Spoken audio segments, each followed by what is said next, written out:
that the paranormal is real. Listen. Hi, I'm Traci. And I'm Kathy. And this is Curious Explorers. Hi, Kathy. Hey, Traci, how are you? So good to see you. I feel like it's been forever. I know. And you can't really see well, but I'm wearing one of my many Halloween I see outfits I that. bought for the podcast, because I around see here that. it's Halloween I'm all wearing year. a T-shirt from New Orleans, which is Oh, one of the most haunted cities. So it's kind of I on love it. point. I love it. We will have to do an investigation there, I think. Oh, absolutely. Absolutely. Definitely. So yeah, tell me a little bit about what you've been up to. Tell our listeners what you've been up to, because I'm sure it's super cool. So, it's this is always a very hectic time of year at paranormal. But it's also one of those times of year that I get to do things that I really want to do. I wish I could spread them out throughout the year, but you kind of have to do things when they become available to you. But I was up in Salem, Massachusetts, not last weekend, the weekend before, and I did an investigation at the old town hall in Salem. And for those of you who have watched Hocus Pocus, it is the building that the big party was purported to have taken place in. So they actually shot the exteriors at that building, but the interiors were shot in California. But it is a historic building. It was built in, I think, 1834, and it was built on the footprint of an earlier building that was there. And it's an impressively old building in an incredibly historic place. I don't know that anyone has ever investigated there before, but I was able to go in there with Adam Berry from Ghost Hunters and Kindred Spirits, and a relatively small group of people. And we did kind of like an investigative seance versus a full investigation. It was really interesting. Just clarify for me and anyone listening what an investigative seance is.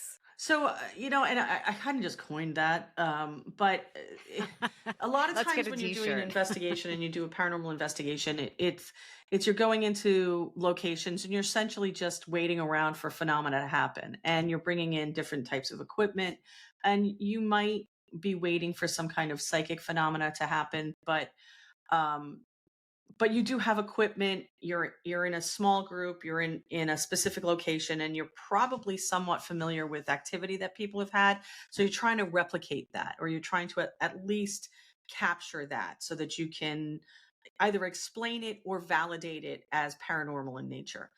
And sometimes the explanation is that it was paranormal in nature. In this, it was a bit more. In a seance, the word just means sitting. So in the way that we use it colloquially or the way that we use it and understand it, is that it's a group of like-minded people sitting and attempting to communicate with the dead. And I would say we did kind As of a one hybrid does. of that, because we sat in a large group, but not a massive group. We didn't do a ton of investigation. We didn't do a ton of like walking around with equipment and going into different locations. We sat in a central location with a couple of types of equipment that would allow for easier communication, and just essentially asked questions to the ether to see whether or not we were getting responses. We used something called a tripwire, and we used Adam has a lot of equipment. I have a lot of equipment too, but um, you tend to lean in on the things that you're familiar with, and you tend to lean in on the things that you get results with. And so Adam uses a tripwire. A tripwire is a large or a long wire that has lights that are individual EMF detectors. So if you think of like the big old school Christmas lights, where they stretch out and there's maybe 3 or 4 feet between lights, each one of those individual lights would be an individual EMF detector. So if there's EMF detected in a very specific area, 3-foot area, one light would light up. And so the reason why that's compelling is because you can communicate and say, light this specific one up, or light them up in turn, or turn off that one light. which is much more impressive than, say, all of the lights going on at once, which is Right. much more likely that it would be environmental. And Adam uses a Frank's box, so we used a Frank's box Yeah. as well. And he has one of the original ones. I think Frank Sumption made 86 of them, and I think Adam has like 60, number 64. And we used the Estes method, but it was very much conversational. So as opposed to breaking up into little groups and going to our individual areas, we tried to use the collective energy of the group to make connection. And I would say that we were fairly successful in doing so. It was interesting.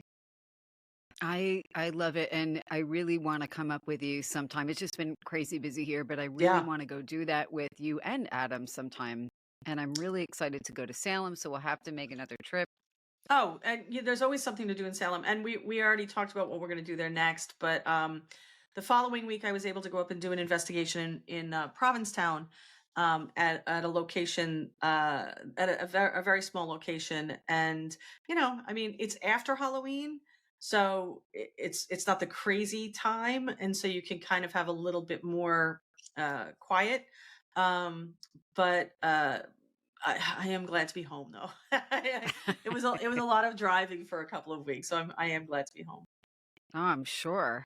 And again, it really is great to see you. I'm very curious, no pun intended, about what you have in store for us today. I'm very So curious about what you have planned. so I went back and forth on which to do. I actually chose this because I thought it kind of tied in with you a little bit. Ooh, But I will say I was inspired by the investigation to start to research another subject, which I will do. I'll do at a later date for us because I want to do um, a little bit more research on it. But I decided to present the Bridey Murphy case today. So I oh, don't know if you're great. familiar with it. It's kind of a I am well-known, somewhat, yeah. somewhat, but I want to hear your take on it. So, the Bridey Murphy case is one of those tried and true. It's one of the old school paranormal cases from the mid 20th century. And I would say it's a high watermark case, meaning that it's one of those cases that became very, very popular. I don't think it ever was fully explained. I never really like to use the word debunked because that the implication is that it was bunk in the first place. And to me, bunk is something that's an intentional misleading, and I don't think that even remotely comes into play here. Um, but it was one of those cases that inspired people from lots of different walks of life to kind of look at the phenomena of reincarnation, and paranormal in general, and look at it and say maybe there's more to this than what we had thought before. And it's an interesting case. So if you're a paranormalist, you're probably familiar with this. If you're not a paranormalist or you're just getting into it, it's definitely something that I think even if I present the most comprehensive even if I talk about this comprehensively, there's still so much more for you to dive into. So I think it's a good old school case. I love Um, it. so Bridey Murphy, it's one of the most intriguing, and I would say controversial cases of paranormal phenomena, specifically of past life regression and specifically of reincarnation. It involves the claims of a woman who claimed to have lived a past life in 19th century Ireland. I do have to say, a lot of people claim to be Irish, especially in the mid 20th century. A lot of people who came forward with feelings of having lived before, um, claimed to felt that they were Irish or were in Ireland, and maybe that's because 100 years before you had a massive exodus from Ireland because of the potato famine. But Can I you know, can I ask you a quick question about yeah. that? Because, I tell me if I get this wrong. I am not Irish, disclosure, but I would not think of Irish people in Ireland as being big believers in reincarnation. So it would be, because I would think that's a, Catholic Church not into that type of thing. Yeah, I Tell mean, me I if I get don't it think wrong. that. Yeah, I mean, but I would say that the people who are So it's even claiming it more are not intriguing. necessarily Irish. Right. They're just claiming that their past lives were in That they Ireland. were. Yeah, that they Okay. were ours. Okay. But yeah, Interesting. I will say this. I think country Irish are very superstitious in nature, so they believe very much in the supernatural. They may not believe in it in the way that they're interested in it, maybe a little bit more that they're afraid of it. But I would agree with you that reincarnation is definitely not something that would fall into a belief, an interest. It's not something that they would secretly believe in, and and then not, and largely because virtually everybody in Ireland, or certainly in the South of Ireland, what we would call the Republic of Ireland, would be Roman Catholic. I mean, there's obviously Protestants in Ireland, but the vast majority of people were Roman Catholics, and that's not. I don't. And a lot of them would have been uneducated, so even so, their belief system wouldn't have included it because they wouldn't have had knowledge of it. It wouldn't have been something Okay. that came up. But this woman actually lived in the United States. She she claimed to have lived a past life in 19th century Ireland, which honestly would not be a terrific place to live, or a terrific time to live. Her name, she lived in Colorado. Her name was Virginia Tighe. And her her experiences started in the early 1950s. She was an American housewife. Like I said, she lived in Denver, Colorado. She claimed to have gone through a series of past life regression sessions using hypnosis. And in that, she purportedly not only did she become aware of another personality or a past personality, but she claimed to have almost relived the experience. So these past life regressions were very, very prolific, and they were prolonged, and they caused not just a memory, but an experience of actually reliving that life. And she claimed to live the life of a woman named Bridey Murphy. Now, Bridey is a very common Irish name. Murphy is obviously a very common Irish name. Bridey is a shortened version of Bridget. And so there were lots of Bridgets. There were lots of Brideys. I can think of 5 Brideys off the top of my head right now that I know. So in Ireland, even today, it's like a Mary. It's very common. Murphy's obviously a very common name as well. According to Tighe, Bridey Murphy was an Irish woman. She lived in the 19th century. She had a series of experiences that Tighe was able to describe in detail in her hypnotic regressions. Her claims, now obviously these hypnotic regressions took place privately, and they took place under the guidance of a doctor, and so this information was not something that should have been particularly widely known unless both she and the doctor decided that they would be. And her doctor was a gentleman by the name of Dr. Joseph E. Smith. He conducted the hypnotic regression sessions. She was able to provide detailed accounts of Bridey Murphy's life, including specific locations, names, events, dates, all of these things that supposedly took place in 19th century Ireland. The story became well known because Dr. Smith became convinced that this was evidence of past life, and was believed that this was a case that was almost unassailable. Right, there was so much information came through. It was so detailed that he felt that this was the case to kind of come forward and say, we had a feeling that this was going on. This seems to be, if not proof, certainly very, very strong evidence. It gained widespread attention when he published a book called The Search for Bridey Murphy, which I can straight up tell you I sell. It's still in publication. People still buy it. It's still on the shelves. It was published in 1956, and it was written by Maury Bernstein, who was a Denver businessman. And you probably know him. He wrote a couple of other paranormal books titles as well. None of them as popular as this book. But he had also conducted hypnosis sessions with Tighe. The book details the regressions and information uncovered about Murphy's past life. It was a bestseller.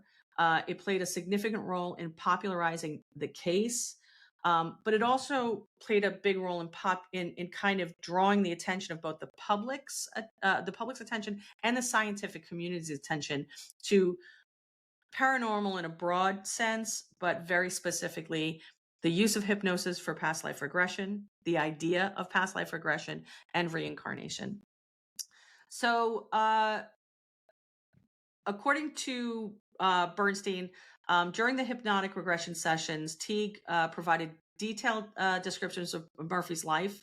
According to Tighe, Bridey was born in the early 19th century in a small village in Ireland.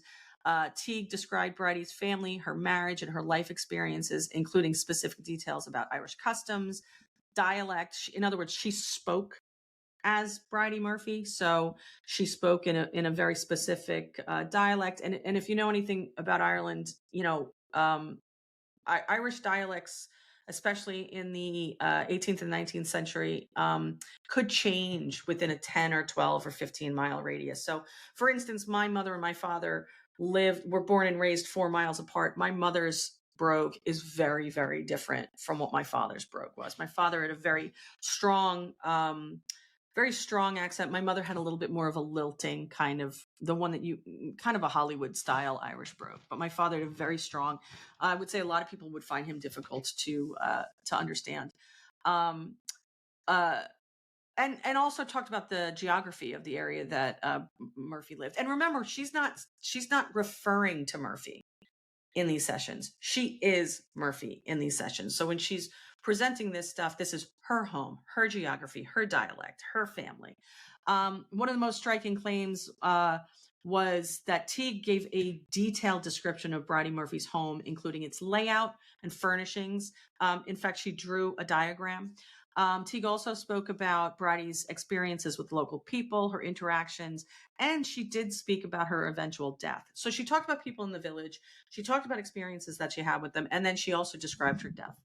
The accounts were extremely detailed, and they seemed to align with historical and cultural information that was known about 19th century Ireland.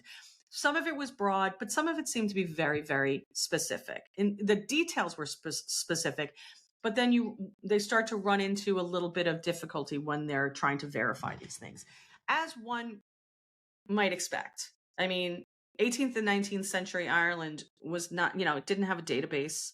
Most of the records would have been church records, and there would have been very few records with regard to interactions between neighbors. Most people got on the record at birth and the next reference was either when they got married or they died. So there wasn't a whole lot of, and you're not dealing with a literate society as well. So even the letters might have been very, very difficult to kind of pinpoint. And you're also talking about a time period when there was massive immigration out of the country because of the potato famine, and you have a poverty-stricken population. So Bernstein, the book became profoundly popular. Bernstein and other people in the scientific community attempted to verify. I will say, after the book was published, attempted to verify the information that was provided by Tighe. They conducted investigations to locate the specific village. Irish villages were geographically named, or they were named generally, or they were named according to some kind of religious, right? So you might have a St. Catherine's, but you might also have a place like Ballinlass, and Ballinlass would be like, village by the bridge. It might be something that, and don't at me. I know Ballinlass doesn't mean that. Not you, Traci, but anybody else. I know Ballinlass doesn't mean that. I'll take your word for it. It's usually descriptive, right? So you might have a village that means bend of the river, and it would be the Gaelic word for bend of the river. But it would be named geographically and not necessarily named. So you would have a lot of those places, right? So if you're naming a place, near the bridge, probably there's lots of places that were near the bridge, right? They did try. Bernstein actually claimed to have found the village, or at least a village that very much matched the description provided by Tighe. And although And although the exact details to this date, there certainly were things that seemed to align, but there were definitely things that could be open to debate. Um, uh, you can imagine that the Bridey Murphy case attracted a lot of skepticism from the scientific community, and also from paranormal investigators. Critics questioned the validity of the claims. They argued that they could be explained by other factors, such as, and this is interesting because this is going to come up in a couple of other cases. And it's something that we might think of as obvious, but I don't think just because it's obvious, it's necessarily correct. But such as subconscious knowledge or the influence of external sources. So in other words, maybe she read a book about Ireland. Maybe she read a book when she was 12 years old and all of this information was available, and she just spontaneously she incorporated it into her subconscious, and then during the past life regression it came out. That's an argument that's made in a lot of things. I could you learn a brogue from could you learn a local dialect she from might a have watched book? Darby O'Gillis, you know what I mean? She might have watched a movie or something. But the argument is that the information that she claims to not have knowledge of could have been gleaned subconsciously from other things. And of course we know that that's true, right? So but just because she may have seen a movie about a place in Ireland and forgotten about it doesn't seem to me to sufficiently explain the level of detail that she was able to achieve. It's something that's gonna come up in another case that I'll reference here as a teaser, but the Patience Worth case, you'll see that as well in that. And it's something that, and this is one of the reasons why I wanted to bring this up with you, because the major criticism was the possibility of cryptomnesia. And this is where individuals unknowingly recall information that they've encountered other places, they've absorbed essentially through their daily lives, but they're not consciously aware that they know of it. And that could be something like, sometimes you see words in Latin. It doesn't mean you know Latin, but then all of a sudden you're like, oh, I kind of know what that word means because you've seen it repetitively. It doesn't mean that, you suddenly are a pope from the 12th century. It just means that we're constantly absorbing, gathering information. And I would say, I absolutely believe that that's true. We know that happens. Again, I'm not sure that it's a full explanation for this. Skeptics also argued that Tighe may have absorbed, information about Ireland through lots of different media. Movies were popular. Maureen O'Hara, The Quiet Man had been, I don't, maybe it hadn't been released yet, but she might have pulled those things in. And this is where I kind of started to get interested in this, is that it caused people to start looking at the examination of the techniques in hypnosis, right? So some of the criticism actually looked at the techniques that had been used in the hypnotic sessions, with some experts arguing that the methods employed were leading. In other words, the questions might have led to these things, and also that the process, and it's not clear that this happened, but there was a suggestion that people thought it had happened, which was that during the hypnotic procedure itself, there was external suggestions that were incorporated or information made available that essentially informed the responses that they got. Psychologists and sociologists also looked at the cultural and psychological factors that might have influenced Tighe. In the mid 20th century, it was a period of like the 1860s and the 19 teens and the 1950s.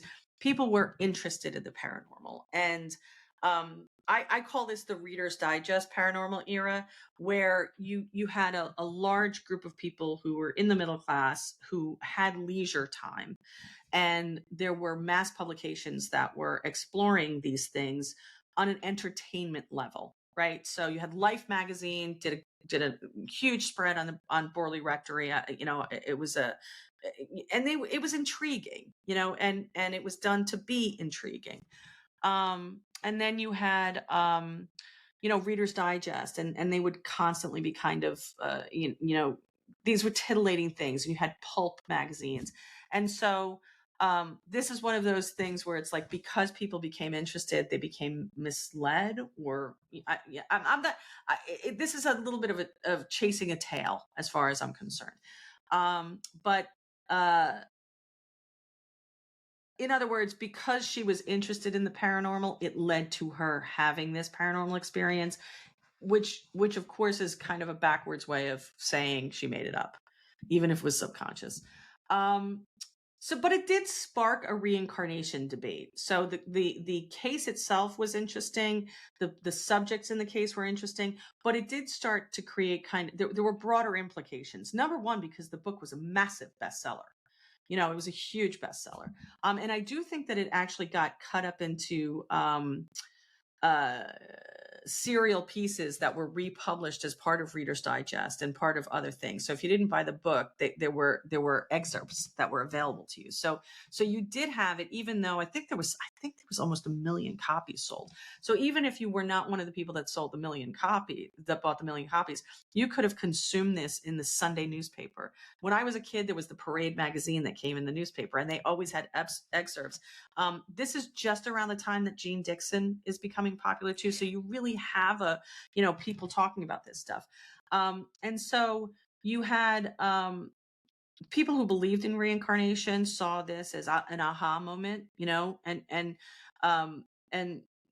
also she was an interesting person, because she was a regular person that this was happening to. She wasn't Uri Geller bending spoons, and she wasn't a person that was doing this for a living. And we'll probably do an episode on Uri Geller at some point. So we absolutely should, because I know people who know him personally and have seen he's still him work. accessible, right? He's still very accessible. Yes, and controversial. It did prompt a critical examination of the methods and also of the ethics of using hypnosis to explore past lives. And the case underscored the need for rigorous standards, safeguards in hypnotic practices.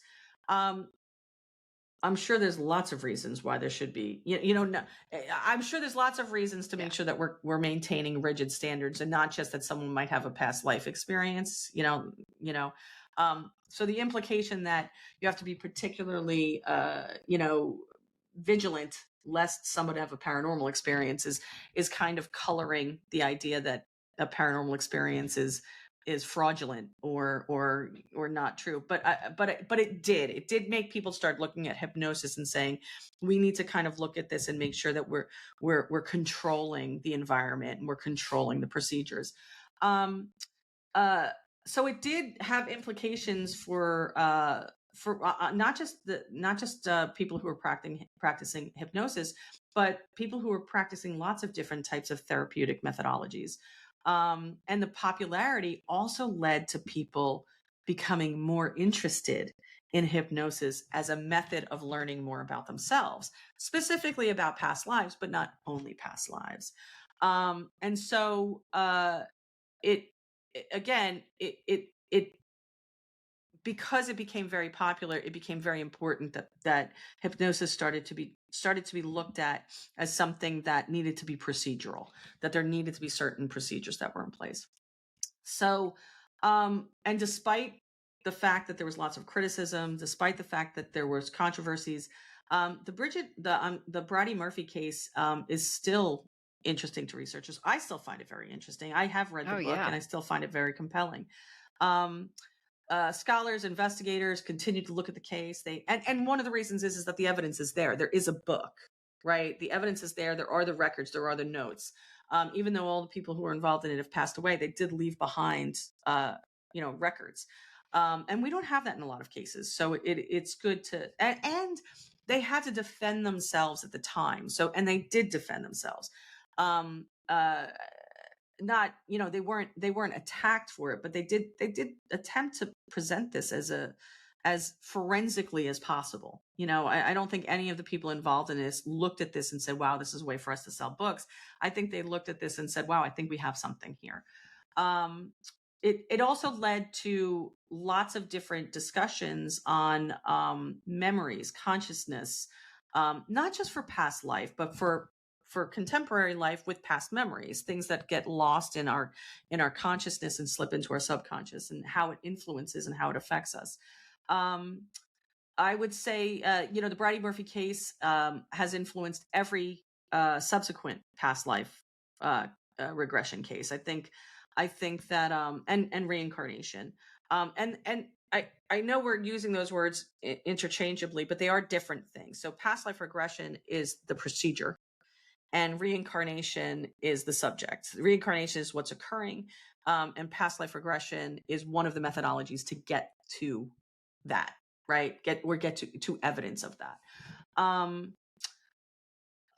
So it was the Bridey Murphy case was an incredibly important kind of zeitgeist moment, where you had the popularity of the subject matter led to lots of different groups of people in being interested in the subject matter. It also led to kind of a serious look at the experiences that this woman was having, but that it ultimately also led to people wanting to have that experience. So it wasn't just that you had this spontaneous, this spontaneous response, or the spontaneous episode where this thing happened. And remember, she was regressed many, many times. But it led to people saying, wait, maybe I can do that too. Maybe there's something within me that I can pull out of. So I think the case is very interesting. I think it's always going to be debated. I think that it is complex. I also think under no circumstances on either side can someone claim that this is fraudulent. It's either a misinterpretation or a misunderstanding of the information that came through, or it is very powerful evidence of reincarnation, or at least the survival on some level of past memories from other lives. So whether that is a life that the individual lived, or some kind of collective memory that is, genetically encoded into someone, is open to debate, but it's still a really important case. No, it is. And, Kathy, I remember reading about this a million years ago. I've written a bunch of little notes as you were talking, because you brought up some really important things about the case and about the larger field in general. And you kind of hinted at this. One, memory is an interesting thing, right? And I don't think we can hold past life memory to a higher standard than current life memory. And we know that if you asked a person to recall what they did last week, it will not be 100% accurate. And forget about decades ago, right? There are all kinds of things we just don't encode well. The other thing is, you kind of alluded to this as well, the geography in terms of like what a place looks like, the names of towns, the culture of a place, the way records are kept.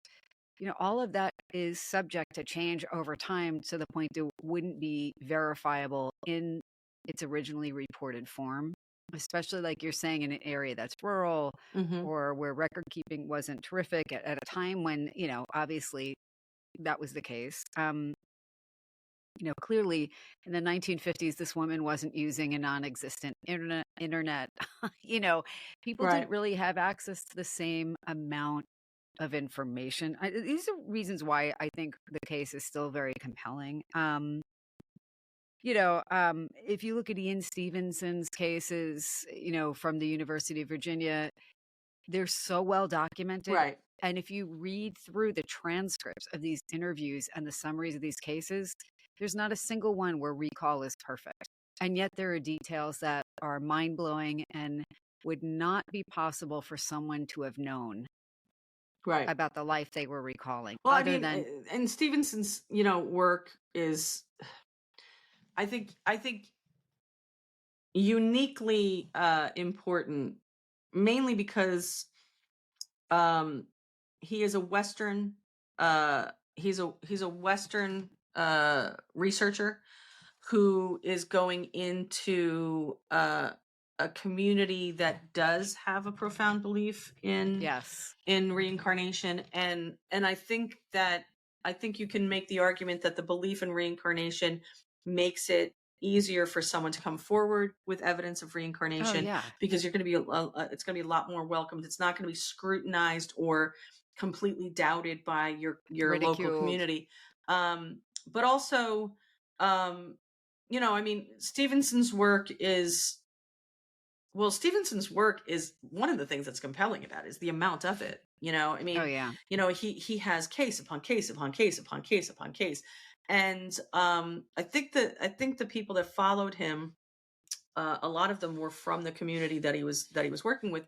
And and I and unfortunately, I think their being a part of that community has led to their take on it being less kind of like compelling for Western researchers. But, you know, I think that you're right. I think that when you look at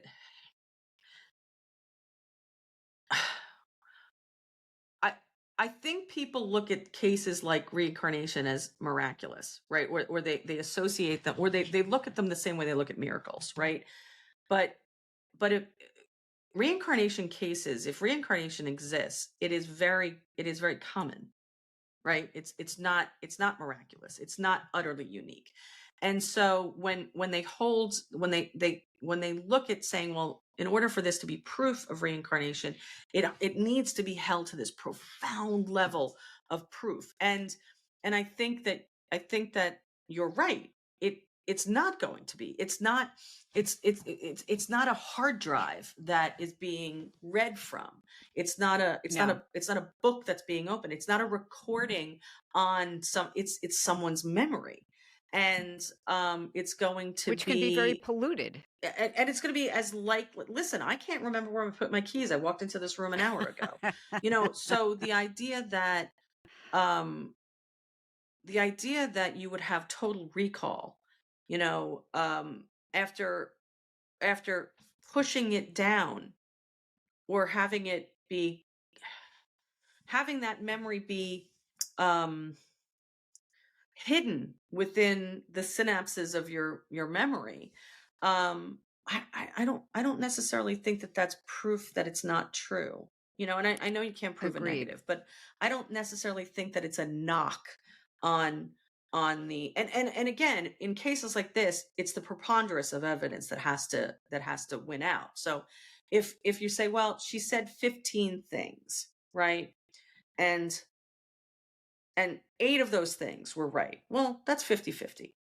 But 12 of those things were right. That's far more than 50-50, right? So the preponderance of evidence is that she is probably beyond it's probably statistically proven that, you know, that like her accuracy is greater than it is not, right? Let me tell you something. I'm in the information age, along with you and everybody listening, and I couldn't get 3 things out of 100 correct about an Irish village. And I'm Right. just so the fact that somebody in the 50s with no internet could get Right. those specific things, like it's not even the amount that, you know, it's just like, what's the likelihood that someone, and you know, I can't do an Irish brogue. So I'm going to say this. I'm I'm going to very recommend that impressed. people read the book, though, Yeah. because, you know, us talking about it, because even casually, you can say, well, you know, I could come up with 10 Irish names. I'm sure there was a Brendan. I'm sure there was a Michael. I'm sure there was a Thomas.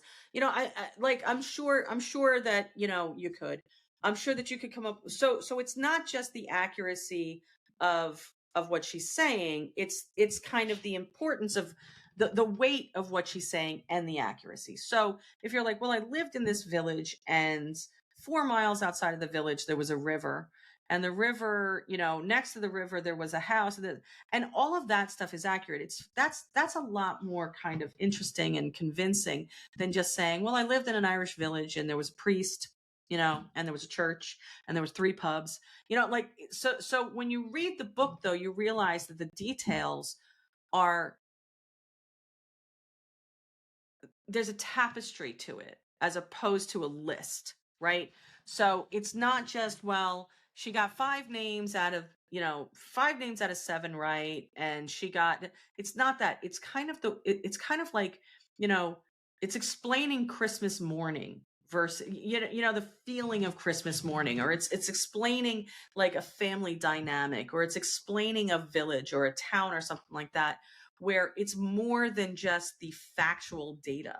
So it's not just that, oh, there was a Mary and a Michael, but it's like there was a Mary and a Michael, but they were married to, you know, like, and that those relationships are more interest, or are going to be more evidentiary as far as me knowing that this is the town, than just that there was a Mary and a Michael in this town. Mary was married to Tom and had a child named, you know, Sally. Well, that's way more impressive than getting, you know, oh, Mary, Michael, and Sally, you know, knowing the dynamics of that. And so I do encourage people to read the book.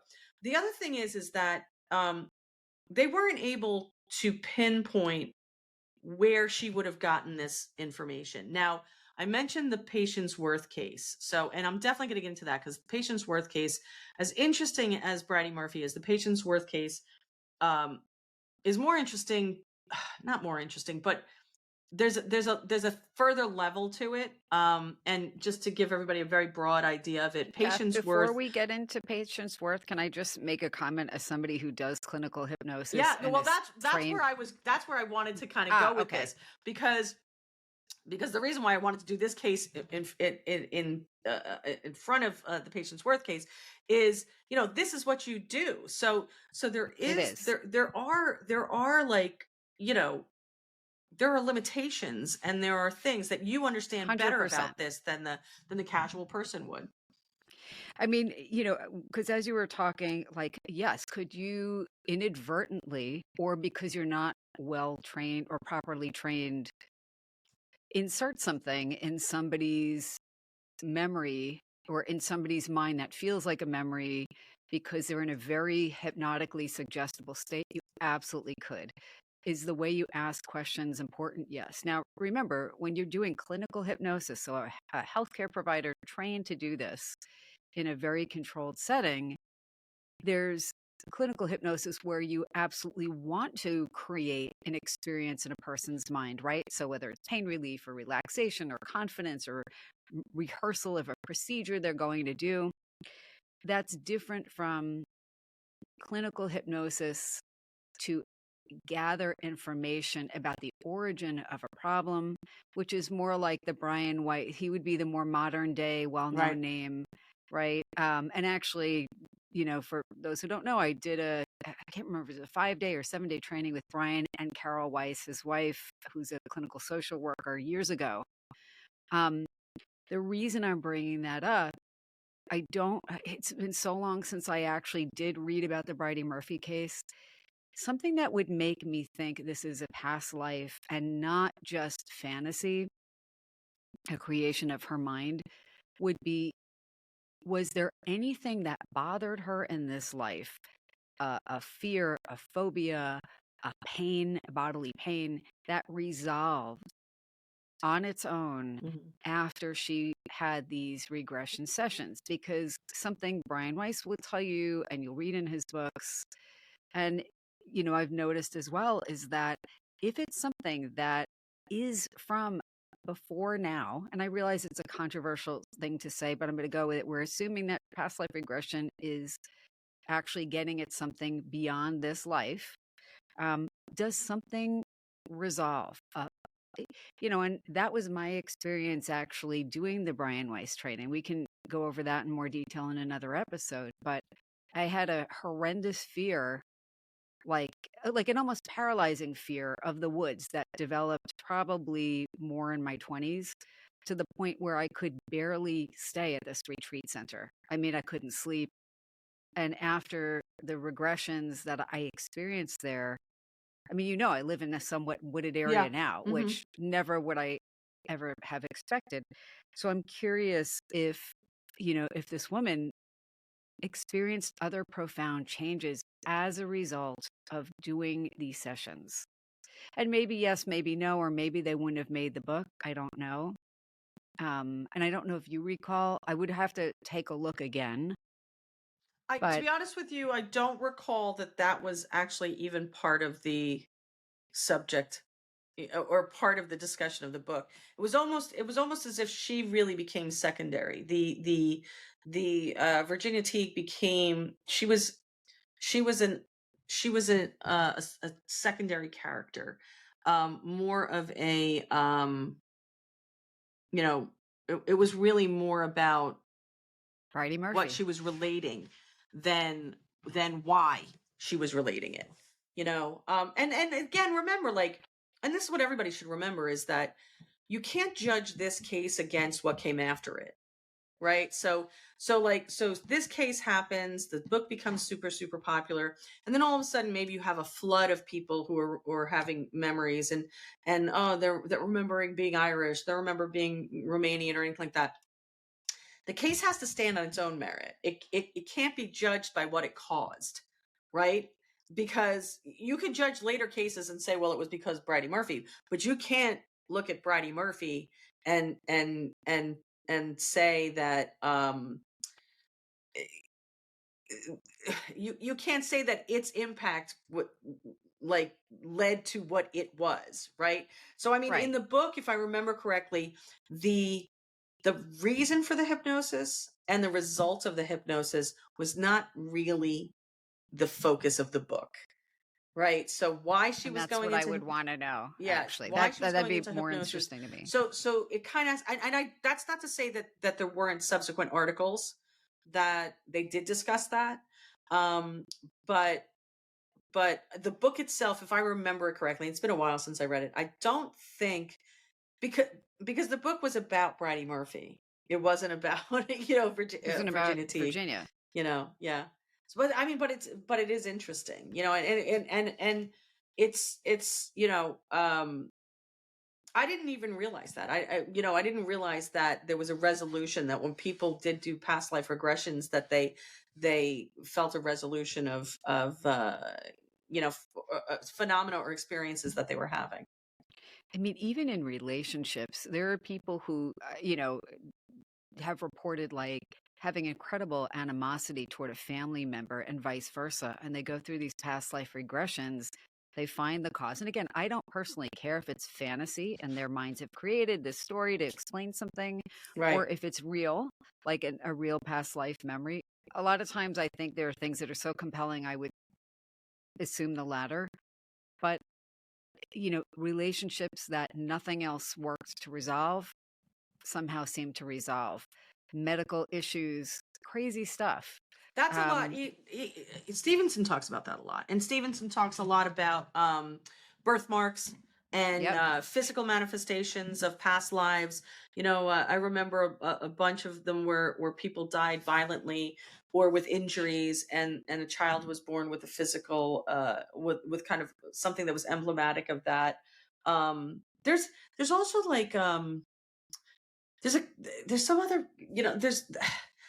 there's interesting cases that I think are tangential to reincarnation, where it's not a direct reincarnation, but almost like a visitation of something that I don't know if it's a past life, but there seems to be some kind of fibrous connection with the past that allows something to enter in. There was a famous case. And I wish I could remember the details, but I don't. Some people would call it a possession case. Some people would call it reincarnation. Some people, but there was a young woman in the Midwest, when she was, I think, 18 years old. No, I think she was 12 years old or so.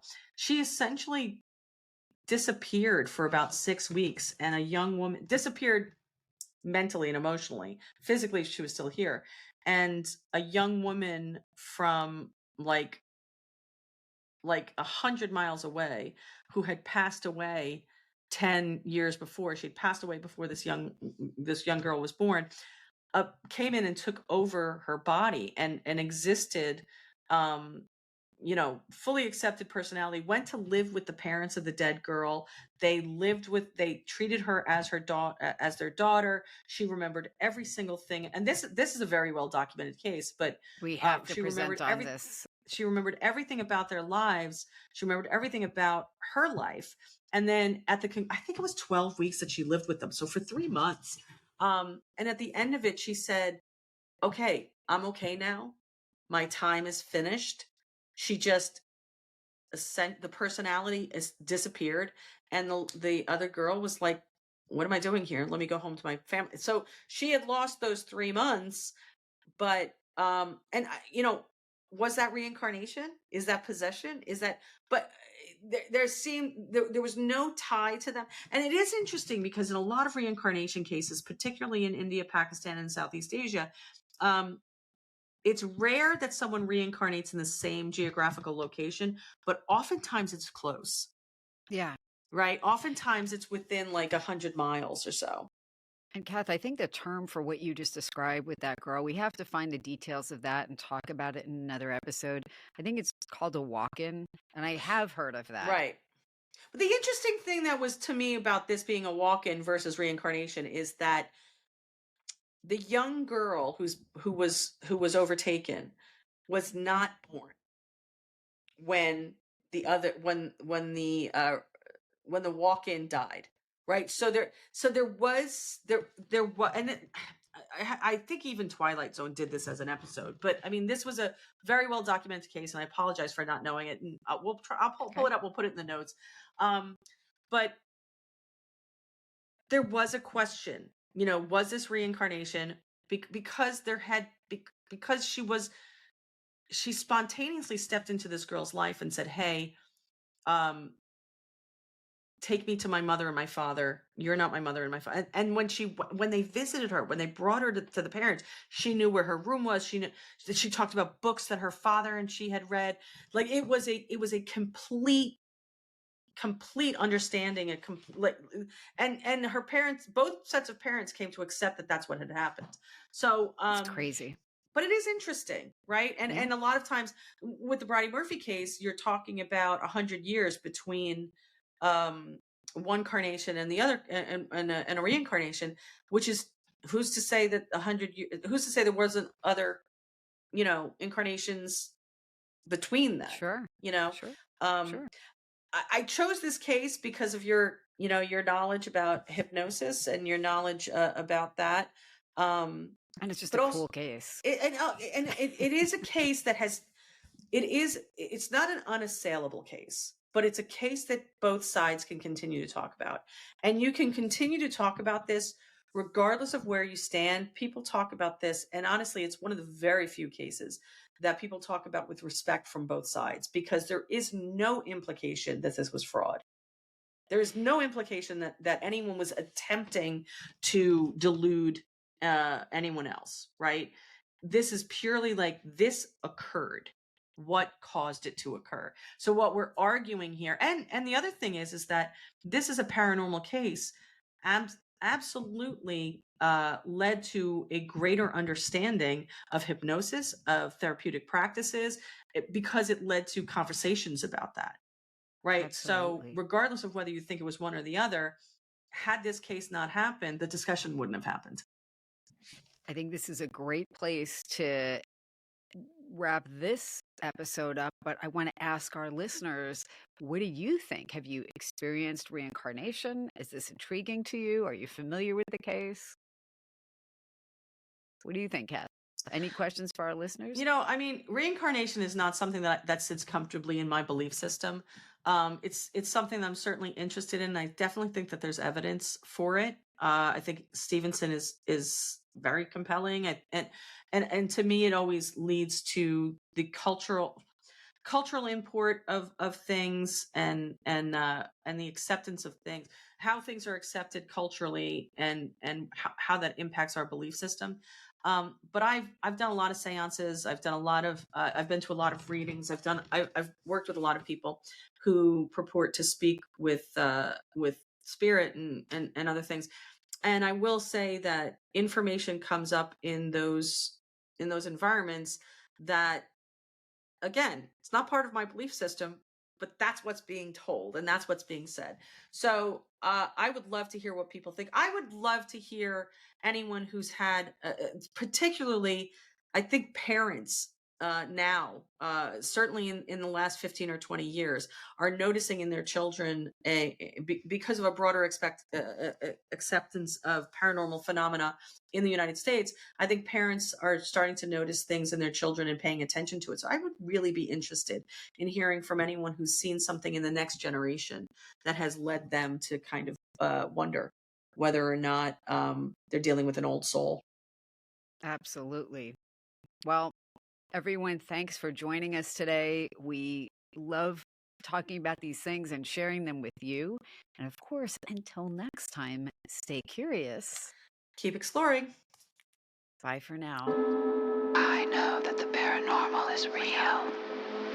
Listen. You've just listened to the Curious Explorers podcast with the Kathy Kelly and Traci Stein.